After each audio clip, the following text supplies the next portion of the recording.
guys on Saturday that I was proud of the effort in those 3 games in a row. I think that's speaks a lot about your team, with travel and all the things we went through and all the different preps. And the atmosphere in Breslin, I definitely think helped us win that game, and that reminded me of some old time things we've done, so it was electric in there. So our team was pretty good, our fans were very good. On Saturday we completely took the day off, but yesterday was back to work again for the Phil Knight Invitational, which is really an incredible thing. It'll be our 4th game against BCS schools, and 4th completely different prep. This team shot 46 threes in the last game they played, which is almost a half a season's worth for some teams. They are dangerous, they are big. I wouldn't say as strong as maybe Gonzaga or Villanova, but they are very, very long. I mean, it's 6'11", 6'10", 6'10". The Miller kid is everybody's 2 or 3 pick in the draft. Long, athletic, can shoot threes. Some people compare him to a Kevin Durant. So as a talented team, Miller's averaging a double-double with 18 and 10. The Sears kid that they got in from Ohio U has been playing very well, but the Quinterly kid who transferred 2 years ago, I think it was from Villanova, had been hurt, and he might be the consummate point guard. They also have 2 other freshmen, Griffin and Bradley, that are very, very good shooters. So they shoot a lot of threes.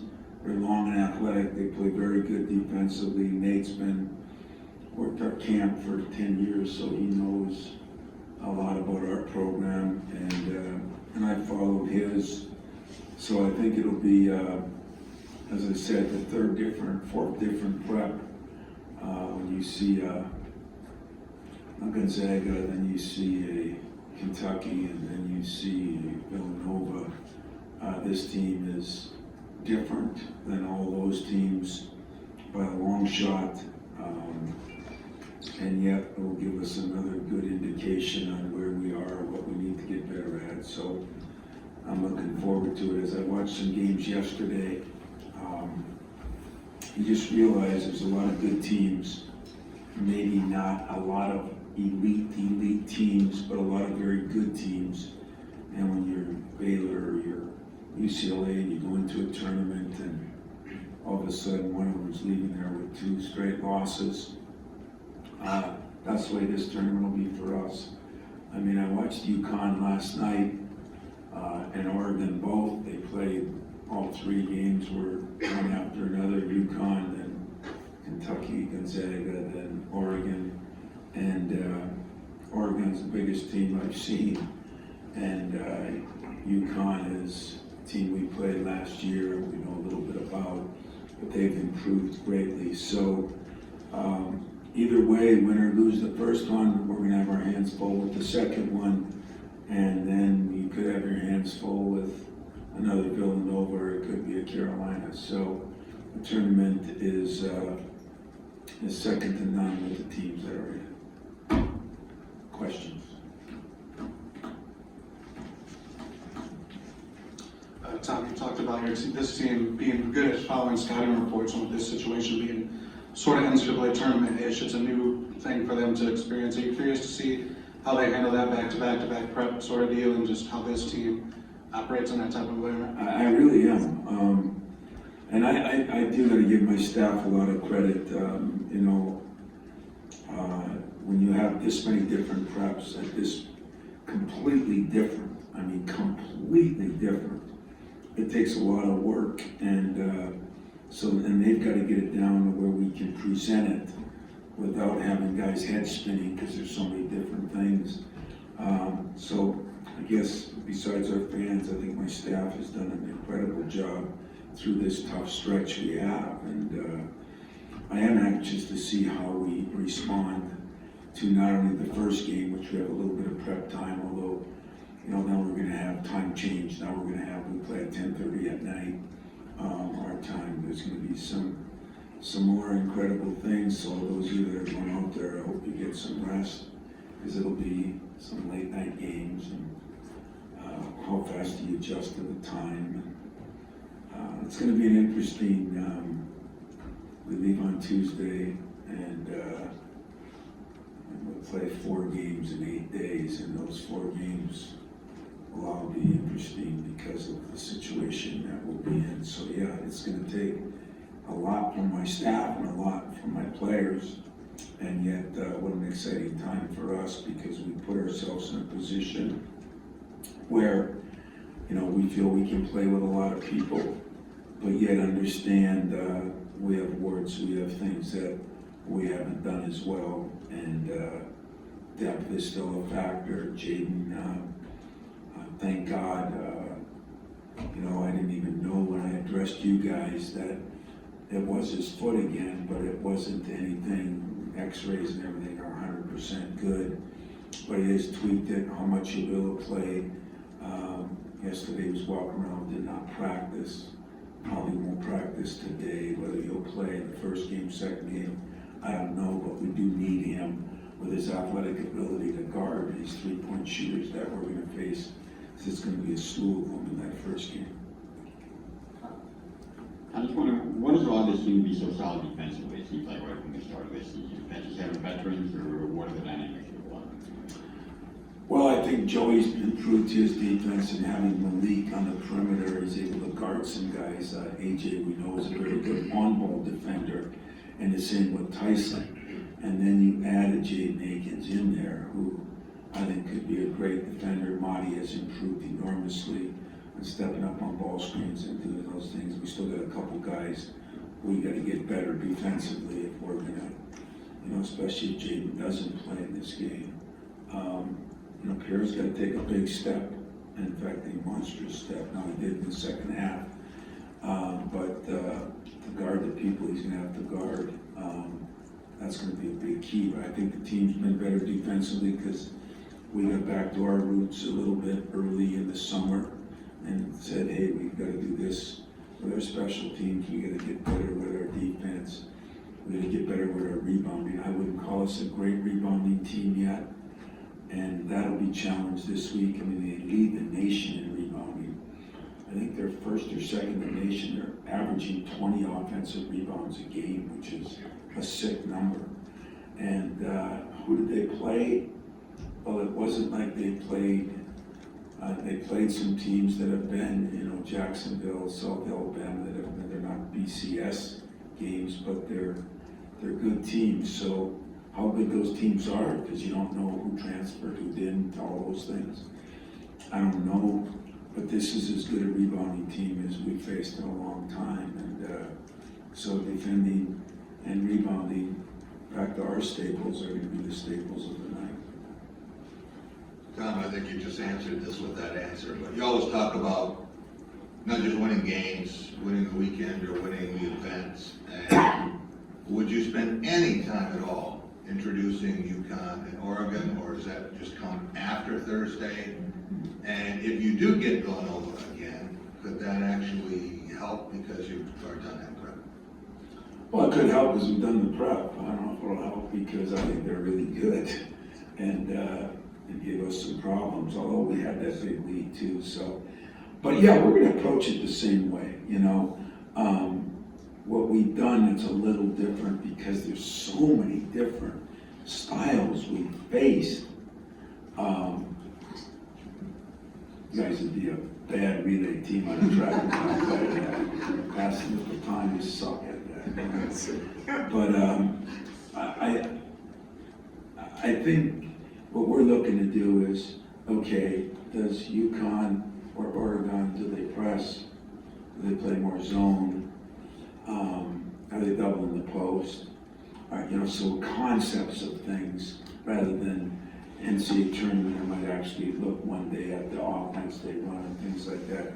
We just don't feel that we can do that much with what we have, and so we're looking at the concepts. So money, Doug's got the Alabama scout money and TK got the others. They worked all Sunday. We put some of that together last night. We're gonna introduce some of that today on the presses and that. Because I think it's good prep.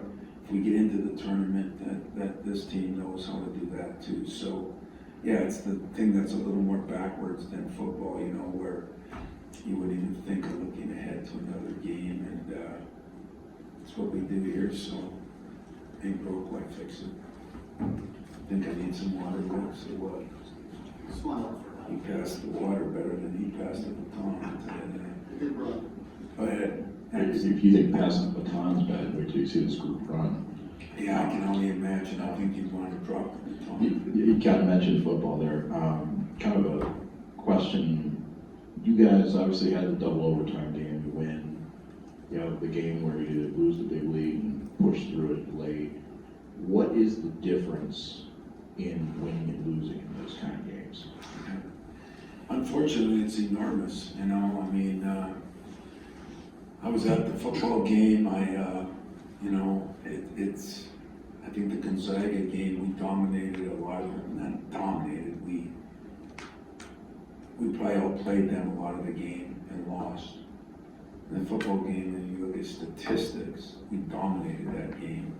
Freak interception, you know, special team, you know, deal. I mean, it's sad when you dominate a game and you don't find a way to win it. And I'm sure that's what Mel was most upset about, because you did the things you had to do, and you know, whether it's a snap or a kick or a, you know, kickoff or it was kind of funny because I was down in the field early in the game, and Mel wasn't happy with the first kickoff thing, and he said something on his.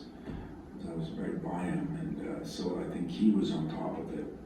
You know, whether you get that through the players all the time, but he was on top of it because we were going to score. He was already talking about the kickoff. I thought that was really cool, really good, and yet we, you know, in basketball, you know, we found a way to win a couple, and there's been other years we found a way to lose a couple, and it makes a huge difference. And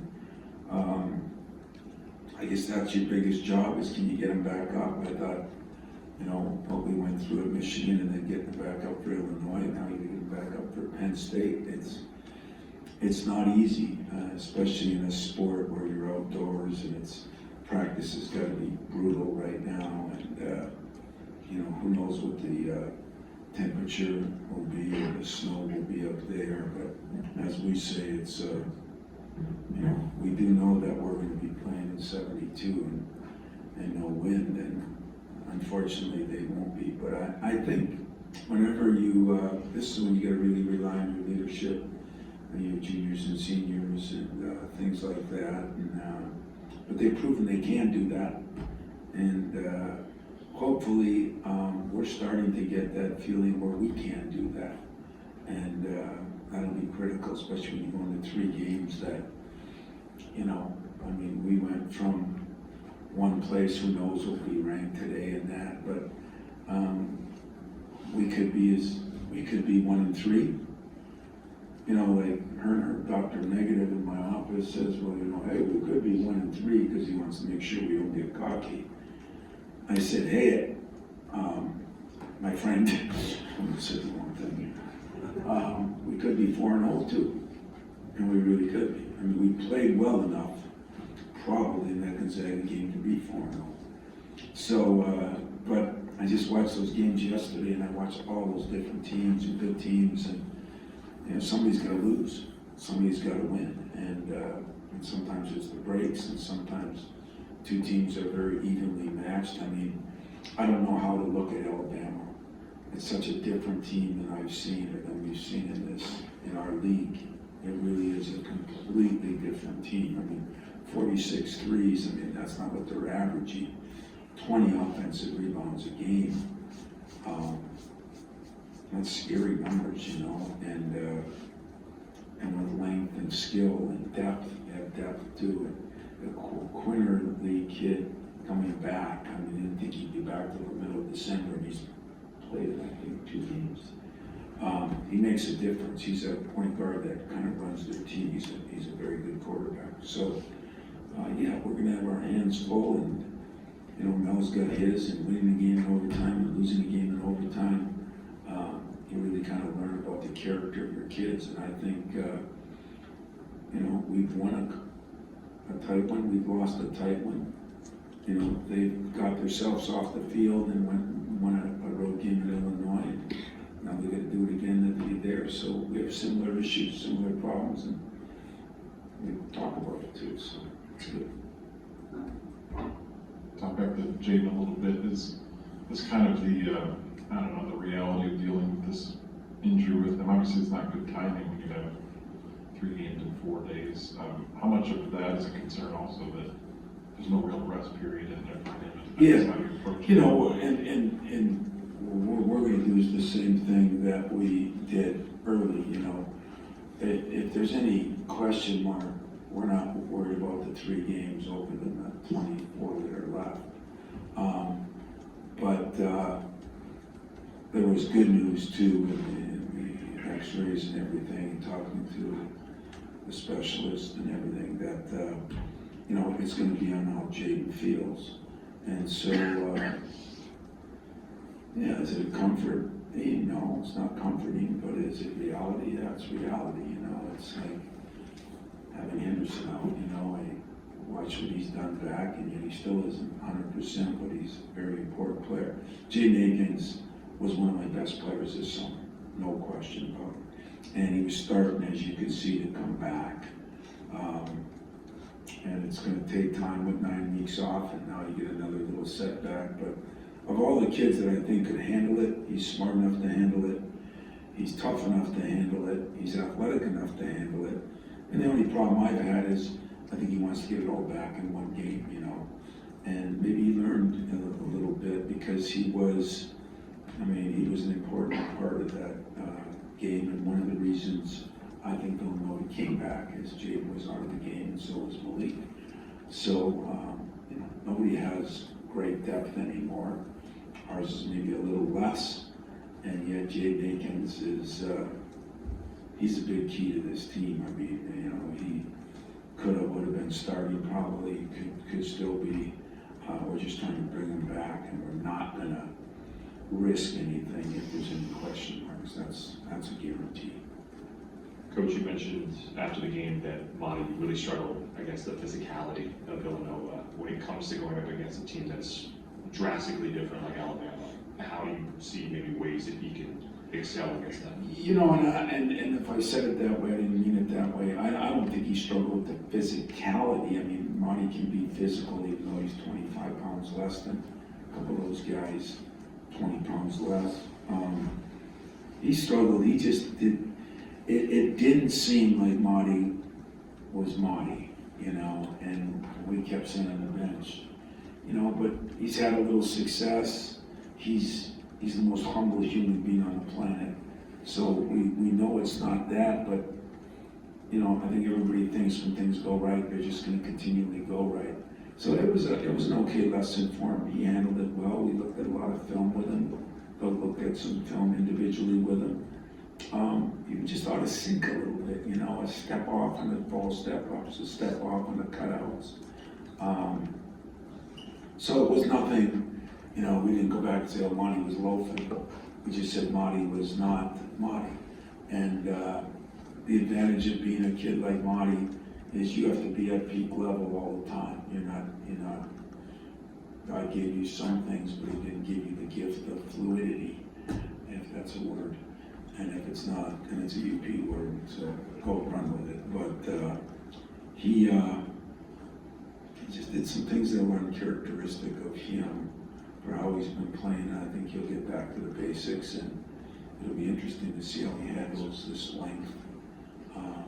And he's played against length before and played pretty well. And we got to do some different things too, so it doesn't all fall on Monty. You know, like against Kentucky, you know, we're not real comfortable double teaming yet, and things like that. We were digging in there. We're going to put in a couple different packages for this in case we face, you know, like Oregon's got 7'1", 7 foot inside, you know, and so we'll come with a few different things too. to give him a fair chance. So some of it falls on me too.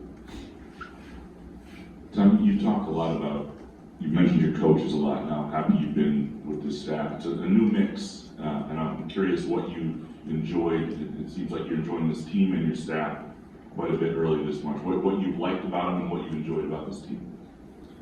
Well, they kind of fit in well together. We've got a little bit of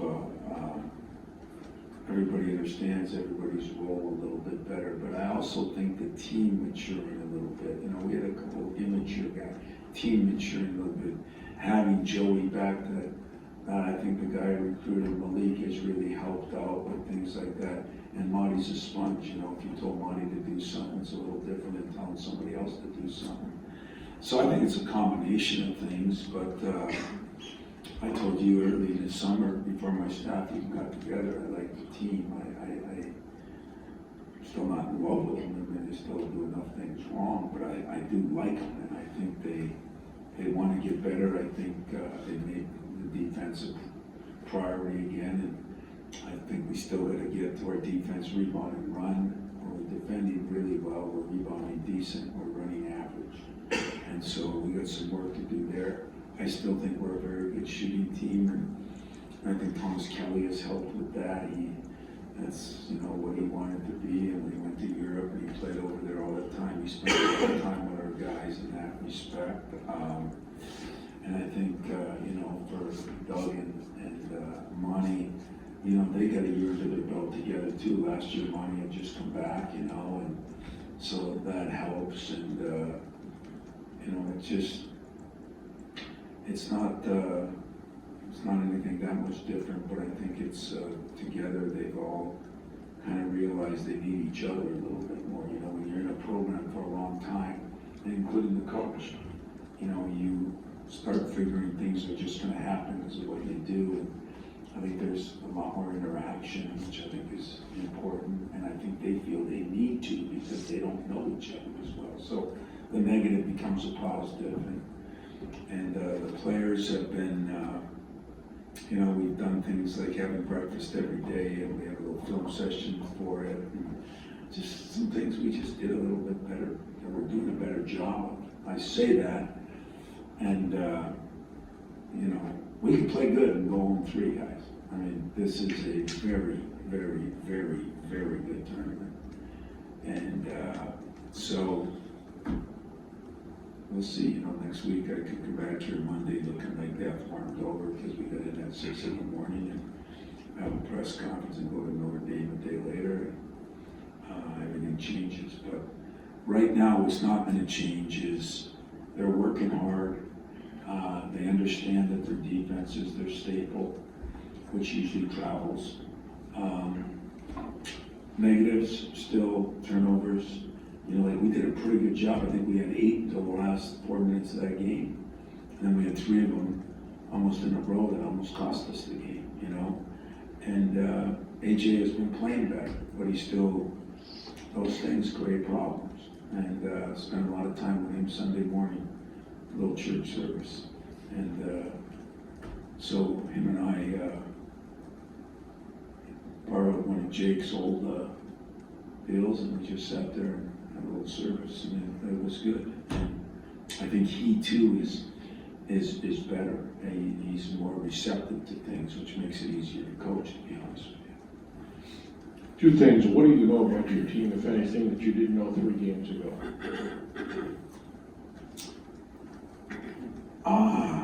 You know, I think we don't get down on ourselves. I think we battle through some things, you know, whether it be the Gonzaga game or the Kentucky game. We're down 5, it didn't look good, we bounced back. And, you know, this last game, Villanova, we blew a big lead and we could have hung our heads, and we didn't do that. We made plays. Tyson made some big time plays down the stretch. We still know, which I did know, that turnovers can be absolutely brutal. So 3 of the things were good and 1 was still bad. I guess I couldn't be a basketball coach or a writer, but it's Thanksgiving, I wouldn't give up Thanksgiving. You skip Thanksgiving, huh? Yeah, I'll tell you something, I did realize there is we have those new seats down on the floor now, like the NBA teams, and that Ishbia, of course, and his brother had those 4 seats. And when they cut the lead to 4 on those 2 turnovers in a row, I just walked by him, I said, boy, you're a lot smarter than me. 20 years ago, you made the right decision. And we all laughed. There was a moment of breaking the ice a little bit, but you don't get Thanksgiving, those guys do. It's going to be a little different out in Portland. I heard the weather's going to be a little rainy and not good, but as I said, thank God we're in indoor sports. So you miss Thanksgiving. I'd like to wish everybody a happy Thanksgiving, but not many people get to, in sports, you don't enjoy it the same way, like the Lions are always playing. Cowboys are always playing on Thanksgiving Day, but it's a privilege too to play when you know everybody in the country's off and is watching you. So there's a plus to it. At 10:30 at night, you're gonna have to have a hell of a nap during the day, Fred, to get to that 10:30 at night game. But no chance. Is that what you're saying, Jack? No chance. Yeah. So that's it. That's why I think, A little turkey and 10:30 at night isn't a good combination, huh, Fred? yeah.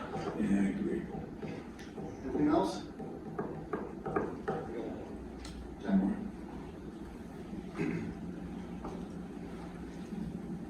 Tom, Gonzaga has led the nation in scoring, I think, 4 straight years. They got 64. Nobody holds Kentucky to 62 in regulation, and you could have been right around that with Villanova. Are you surprised your defense has played this well this early, or did you expect it? Well, like Fred said, I am a little surprised. I didn't expect it, but I thought with Tyson, AJ, Jaden, and Malik, I thought we could be really good perimeter defense. We haven't been quite as good inside, but Monty's been more than respectable, and Joey has helped in things. But yet we have certain lineups in there where we're still a little sketchy. But I did feel this summer we'd be a better defensive team, and we have been a better defense. We've been more dialed in, and I think we as coaches have done a decent job of, you get people's attention when you're playing the big games. I mean, let's take that too into account. That we didn't play so well against Grand Valley. We're still human. So I guess we might as well keep playing good games, because I think that has helped us. It's made our focus early in the season even more. Where the negative is we don't get a chance to get Jackson Kohler a little more time and touches, or Peter a little bit more, because every game is so not cutting as far as everything's got to be right there. But at the same time, I think our focus coming in the practice, I think they know if we don't do our job, we're going to get blown out, and you watched that game last night. And if Kentucky maybe wasn't playing at the same level that we've seen them play at the beginning of that game and went down, just think us. And so we have to play at a very high level every minute. And we said it this summer, we're not going to have a bad day coming in, because we're not going to be able to have a bad day. And we've kind of stuck with that, and I think it's helped us. But the challenge now, if there's ever a time when a lack of depth or an injury gets you, it's when you play 3 games in 4 days against all really good talent.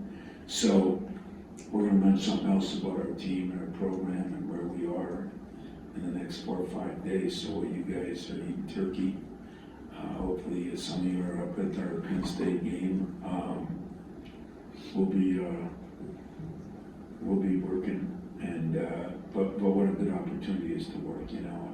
We play in Phil Knight's tournament.